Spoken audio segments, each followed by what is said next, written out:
Yeah, welcome. So, Shenseea has been under much scrutiny of late following the release of her album Alpha.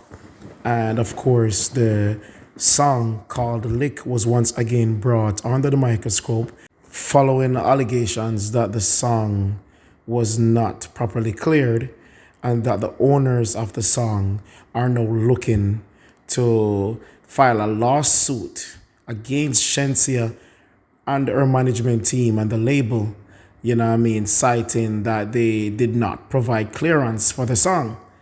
Now, people from Shensea's team have refuted the claim. As you can see here, Shenseea has broken her silence on the copyright infringement lawsuit against her and Interscope Records over the use of elements of Denise Balfon's and Pupa Nasty's work. In a quick tweet and delete Saturday morning, Shenseea suggested that the reports of the US $10 million lawsuit should not be believed after a friend pointed out to the irony of the complaint, which was filed 2 months after some Caribbean fans had questioned whether Lick was properly cleared.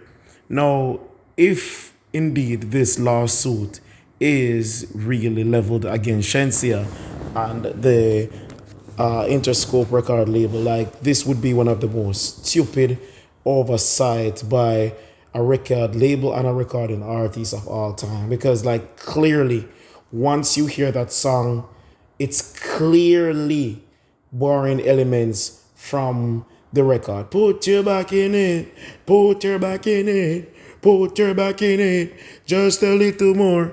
You know what I mean? So you would think that if you're going to borrow elements of a song like that, then you would take the relevant steps to make sure that you have the copyright license, you have the clearance, you know what I mean? You at least, if the least you could do in a case like that, if you have not followed the protocol, is at least post something on your Instagram page and say, boy, I really was inspired by this song and I love this artist and whatnot, so as to make it not seem like you debode the total situation, like you're acting in the movie Friday and you're the bully of the music industry, you know what I mean? So I'm hoping that this is indeed a fake story and this is not so.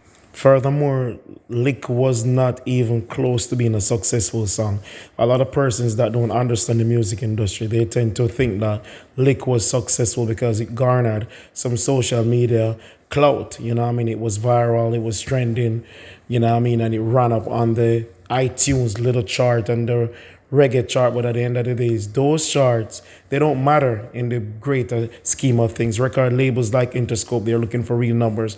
If you're not on the Billboard Hot 100 or on the Billboard 200 charts, like major labels, they don't care for those small subsidiary reggae charts, reggaeton charts, you know what I mean? Those type of niche charts, catered to particular niche audiences, you know what I mean? Those don't really transform or move the needle whereas record sales is concerned, you know what I mean? So Lick was definitely a flop so far.